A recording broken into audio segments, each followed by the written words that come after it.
আপনারা দেখছেন Bankura TV breaking news. Bankura টিভিতে আপনাদের স্বাগতম। আজ বাঁকুড়া টিভির chief editor the tiger journalist প্রথমেই শুরু করছি উত্তমের প্রশ্নবান। বাঁকুড়ার জয়পুরে হচ্ছেটা কি? জবাব চাই নাকি জনতা? হ্যাঁ, অবশ্যই জবাব চাইছে। এরপর আসছি একটি গুরুত্বপূর্ণ নিউজে। জমি বিবাদের জেরে জয়নগরে খুন। দেখতে থাকুন সেই ভয়াবহ মারাত্মক খুনের যে ছবি বাঁকুড়া টিভির পর্দায়।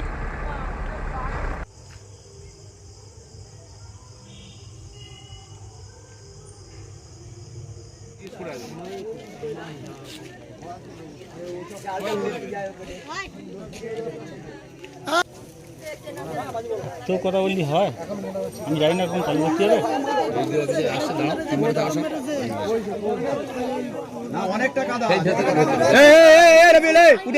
মিডিয়া হবে তারপর উঠায় সব উঠে এসো। ও দাদা উঠে আসো, ওখানে উঠে আসো, মিডিয়া হবে তারপর পুলিশের লাশের কাজ হবে। উঠে আসো না, ভালো ভালোর জন্য বলছি, উঠে আসো না। সরে যা, পুলিশ তো আসছে নাকি? সরে সরে যাবে তো। সাইড সাইড সাইড দে সাইড দে সাইড দে সাইড দে সব সাইড দে।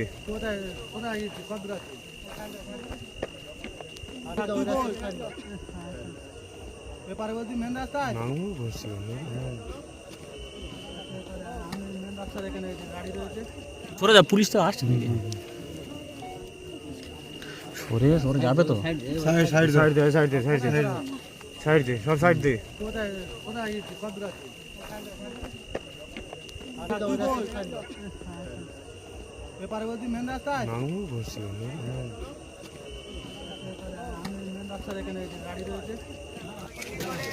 আরে ঠিক আছে,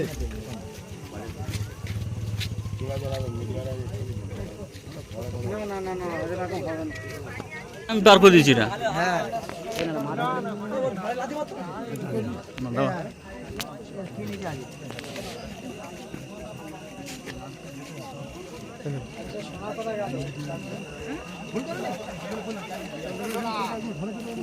আমি পার করে দিয়েছি না।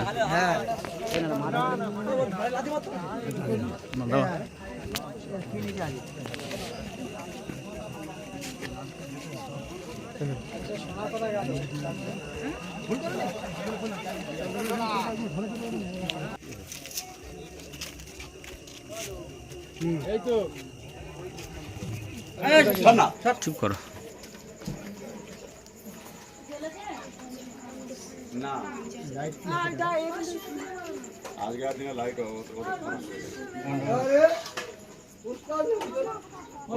ঠিক আছে।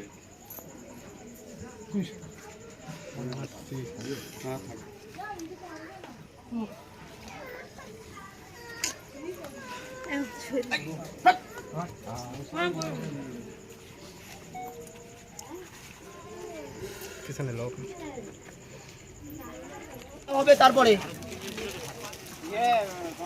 আপনি বাড়ির লোক? হ্যাঁ, দাদু হয়, ওনার দাদু হয়, দাদু হয়। স্পটে আছে। হ্যাঁ,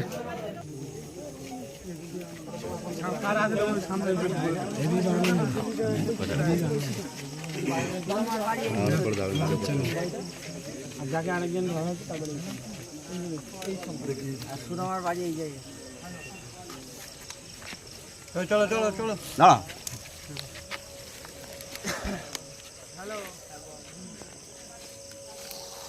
আমার বাড়িতে আপনারা একটু গিয়েতে। আরে বেশ ঘুমাচ্ছিস কেন? ওই পারে মুখ করালে কি হবে? তোর মুখ তোকে চিনতে পারবে? বাবা দাঁড়া না। আরে ঠিক আছে,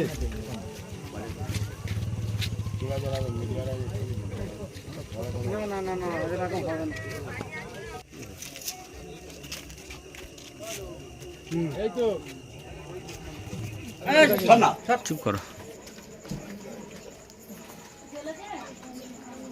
না আজকের দিনে লাইট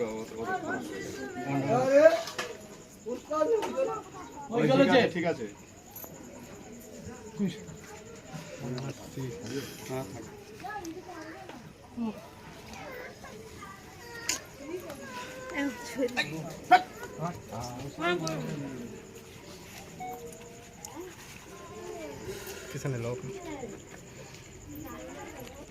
ঘটনাটা হয়েছে ঈদের দিন বিকেলবেলা। আমার চাচা এখন বাড়ি থেকে বেরিয়েছে 4টার দিক থেকে, 4টার দিকে বেরিয়েছে। বেরোনোর পরে একটা গায়ে একটা গেঞ্জি আছে, একটা গামছা গায়ে আছে, খালি পায়ে বেরিয়েছে। আমরা জানি যেরকম বাধায় আসে ধান দেখে সেরকমভাবে এসছে। এখন ঈদের দিন আমাদের বাড়িতে এখন কেউ ছিল না, সব এক জায়গায় বেড়াতে গিয়েছিল। আর সেই হিসেবে এখন বাড়ির কেউ খোঁজও করেনি। রাত্রিবেলা যখন আসে আমরা রাত্রে 9টা 10টার দিকে বাড়িতে আসে, সেইভাবে আসবে। এখন 9টা 10টা বেজে যাচ্ছে, যখন বাড়িতে না আসে আমরা আশেপাশে কিছুটা খোঁজ করেছি, কোনো খবর পাইনি। সকাল হলো, আমাদের সব জানা যায়নি, পুরো পাড়া হয়ে গেল। আমাদের লোক ফোন করে 100 লোক আমরা এলুম, এসে আমাদের এই পুরো এই যে খোপটা আছে, এই খোপটা কম করে আমরা 150 লোক ঘুরেছি, কোনো জায়গায় চোখে পড়েনি। ওই শুরু করি সকালে এসে, এই শুরু করি যে আমরা খোঁজা সকাল থেকে নিয়ে আজকের এই পাওয়ার আগে পর্যন্ত আমরা কম বেশি খুঁজেছি। কম করে 200 থেকে 250 লোক প্রতিদিন পাড়ায় ঘুরেছি, কোনোদিন চোখে পড়েনি। আজকের বিকেলবেলা, আজকে দুপুরের দিকে হঠাৎ খবর আমরা পাচ্ছি যেখানে পড়ে আছে। আমার চাচা যে কদিন ছিল তাহলে ছিল কোথায়, আর কারা মেরেছে, এর বিচার চাই আমরা, এর বিচার চাই, এর বিচার সুবিচার আমরা চাই। এখন কি চাইছো? আমরা চাই এখন ওর সুবিচার, আমরা ওর ফাঁসি চাই। আমার চাচা যারা মেরেছে আমরা তার ফাঁসি চাই। আর যদি ফাঁসি না দেয় তাহলে আমাদের এর কঠোর বিচার আমরা চাই। কি নাম কি আপনার? আমার নাম জাকির হোসেন শেখ। যে মারা গেছে আমার চাচা হয়। কিভাবে মারা গেল কি মনে হচ্ছে? উনি শুরু থেকেই উনি হিন্দু পাড়াতে বসবাস করতেন, ওনাদের সাথে ভাগে চাষবাস করতেন, এটা এলাকাবাসী সবাই জানেন। প্লাস ওনার সাথে একটা জমি সংক্রান্ত নিয়ে বিবাদ হয়, সামান্য জমি নিয়ে ওদের, সেটা একটা বিচার সালিশও হয়েছিল, তাতে থানা পুলিশও হয়েছিল, ওনাদেরকে অ্যাটাক করেছিল, সে আমরা থানা থেকে ছাড়িয়ে এনেছিলাম। পরবর্তী সেই সমস্যা মিটে যাওয়ার পরে আবার ওদের চাষবাস করার সময় ওদের একটা সামান্য সমস্যা ঘটে, সেই সমস্যাটা আমরা গিয়ে আবার সমাধান করেছিলাম। করার পরে ও ওই সময় একটা কথা বলেছিল যে আমরা এই যে আমাদের সাথে যে বিপদটা ঘটালে, আমি শিব কথা দিচ্ছি তোমার এই গরমের জমির ধান আমরা তুলতে দেব না।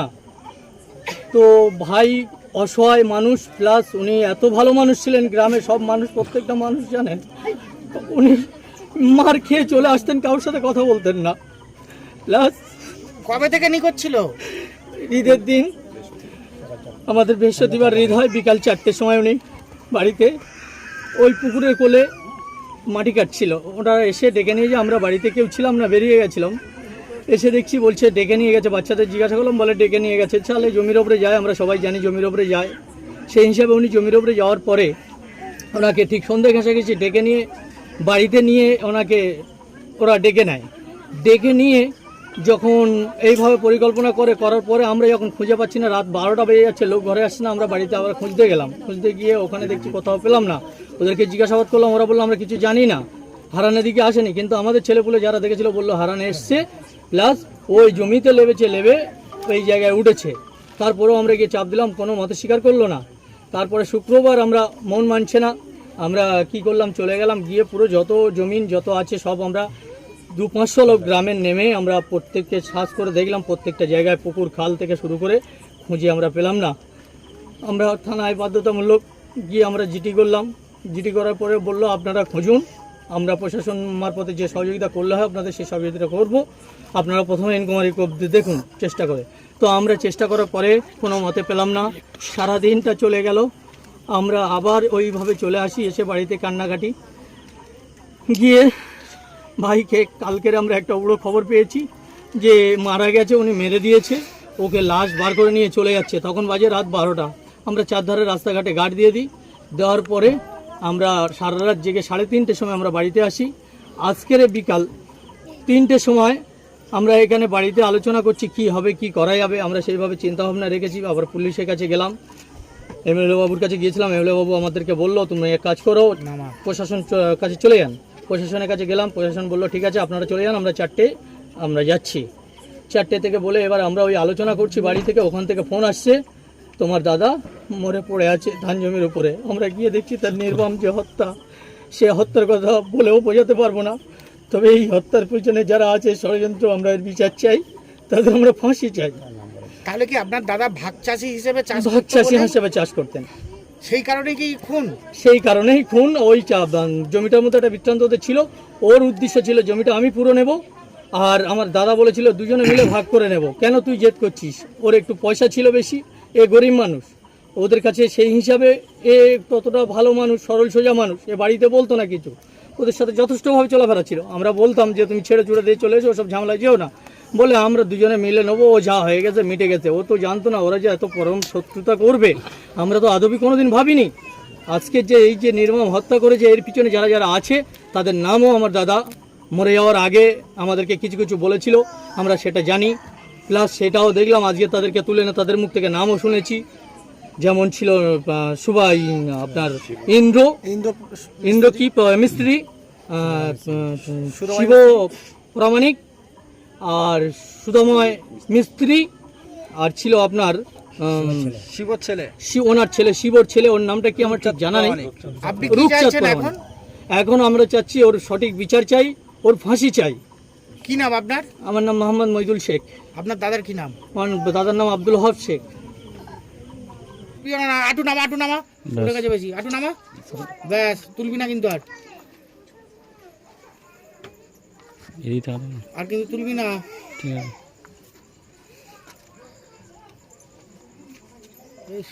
ভিডিও যায়। এদিকে ক্যামেরা দিয়ে তাই কি বলবে? দিদি এদিকে তাকান। নিকল মানে বৃহস্পতি আর পুকুরে মাটি কাটছিল, ওই তিনজন এসে ডেকে নিয়ে গেছে, নিয়ে আর বাড়ি ফেরেনি। তারপরে আপনারা খোঁজাখুঁজি করেননি? হ্যাঁ, খোঁজাখুঁজি করেছি, ঢালা তল্লাশ করে খুঁজেছি, পাইনি। আজকে নাশটা পেলাম। পুলিশকে জানিয়েছিলেন? হ্যাঁ। থানায় লিখিত অভিযোগ করেছিলেন যে উনি নিখোঁজ? হ্যাঁ, আমার মেয়ের ছেলেকে অভিযোগ করে এসেছিল। আজকের কিভাবে জানলেন? আজকের গে আলির থেকে পড়েছিল উড় হয়ে। না, আপনারা খবর পেলেন কিভাবে যে আপনার স্বামী মারা গেছে? ওখানে দেখা পেয়েছে, দেখছে লাস্ট উড় হয়ে পড়ে আছে। এবার আমরা ওখান তো হাঁকাহাঁকি করলি, এখানে আমাদের পাড়াতে সব আমার জামাই মেয়েরা সব আমরা ছিলাম ঘরে, আমার ছেলে 2-3টে ছিল, গিয়ে ওই দেখে লাস্ট উড়ে হয়ে পড়ে আছে। কি মনে হচ্ছে কিভাবে মৃত্যু হলো আপনার স্বামীর? ওই ওনারা ডেকে নিয়ে গেছে, নিয়ে ওরা ঘরে একে মার্ডার করেছে। কারা ডেকে নিয়ে গেছে? ওই শিব প্রথম ডেকেছে, তারপর ইন্দ্র ডেকেছে, তারপর সুদমায় ডেকেছে, তিনজনে এসেছিল। ঈদের দিন বিকেল 4টের সময়, আমাদের বৃহস্পতি আর ঈদ হচ্ছিল, বৃহস্পতি আর এসে ডেকেছে, পুকুরে মাটি কাটছিল। তখন থেকে হাত পা ধুয়ে চলে গেছে ওদের সাথে। অন্যদের সাথে ছোটোবেলাতে খাতি 6 বছর একসাথে চাষবাস করতো ভাগে। এখন আমাদের মেশিনও কেনা আছে, আমাদের ওদের বাড়ি আছে, ওই শিবদের বাড়ি মেশিন আছে, ডেলি ফেলি আজকের ডেলি ফেলি পানি দিচ্ছিল। আমি কি আপত্তি করেছি, আমি লোকটার পাওয়া যায় না, আর আমাদের ডেলি ফেলি নিয়ে তুমি পানি দিচ্ছ কী কারণে? আমাদের লোকটা নিখোঁজ না, ইচ্ছা হচ্ছে দিচ্ছি, দেবো কেন দেবো নি, পড়ে আছে দিচ্ছি, এই না আমার সাথে হেঁকাতুজে করে খিচাখিচি বেঁধে দিয়েছিল। ওখানে অনেক লোক ছিল, ওনাদের পাড়ার মেয়েরা। কি কারণে আপনার স্বামীর মৃত্যু হলো কি মনে হচ্ছে? উনি জায়গা জমি গন্ডগোল ছিল, আর এই বর্ষাতে চাষ করেছে জমি একটা, ওই গ্রামের জমি 2 ভাগ। উনি বড় ভাগ দিয়েছে কি ছোটো ভাগ টাকা দিয়েছে আমি জানি না, 2 ভাই, উনি একটা ভাগ টাকা দিয়েছে, ইনি একটা ভাগ টাকা দিয়েছে। দিলে জমিটা ইনি 15 কাঠা চাষ করেছে, উনি 1.5 বিঘে চাষ করেছে, 15 কাঠা জমি চাষ করেছে। এবার আমরা ধান ওয়া হয়ে গেছে, কাটা হয়ে গেছে, তোলার দিনকে উনি 3-4টে তিলপি থেকে মোস্তান এনে ধান তুলে ওদের বাড়ি নিয়ে পিটে নেছে। আমি বলি না, ও ঝগড়া ঝামেলা করিনি, নিজস্ব জমি জায়গা আমাদের কিচ্ছু নেই, আর আগাম টাকা 1-1.5 বিঘে জমি করি, চাষবাস করি, নিয়ে চলে গেছে। আমি খিচাখিচ করতে না, ফের এই জমিওয়ালা বলে ঠিক আছে, তোমার জমি ধান এনেছে, এই খরে তুমি আমি ডেঙ্গে থেকে তোমার ধান কাটাবো। জমিওয়ালা নিজে বলে ধানটা কাটা হয়ে গেলে, তোমার এই পয়লা বৈশাখ হয়ে গেলে তোমার আমি নামে দলিল করে দেবো। এইভাবে আছে। উনি আমার মেজো বেটাটা একদিন ধরে বলছে, তোর মেজো বেটা এখানে বলছে তোমার বাবা এত হয় না করছে, তোমার বাবার নতুন চালের ভাত আমি খেতে দেবো না। তারাই কি ডেকে নিয়ে গেছিল আপনার স্বামীকে? হ্যাঁ, ওনারাই ডেকে নিয়ে গেছে। যাদের জমি আপনার স্বামী চাষ করতো তারাই ডেকে নিয়ে গেছে? না, ওই আমরা চাষ করতাম, যারা বিরোধী পার্টি যারা মেরেছে, না তোরা জানিস না। যাদের জমি চাষ করতো তাদের বাড়ি কোথায়? কোরা বেগে ওই মান্যগরে। আমি সেখানে জমিওয়ালার ঘর আমি নিজেই জানি, আমার জানি। তারাই কি মার্ডার করেছে আপনার স্বামীকে? না, তাদের সাথে কোনো শত্রুতা নেই।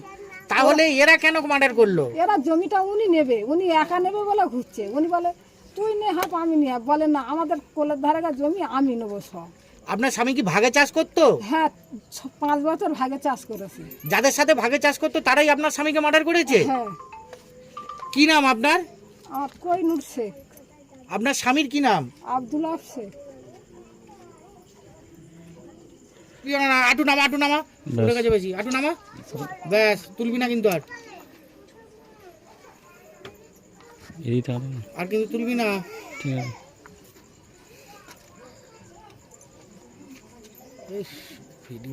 এদিকে ক্যামেরা দিয়ে তাই কি বলবেন? দিদি এদিকে তাকান, তবে মার্ডার হলো কি মনে হচ্ছে? না, এটা এই বিষয়ে এখনই বলা যাবে না, ওটা ম্যাটার অফ ইনভেস্টিগেশন আছে।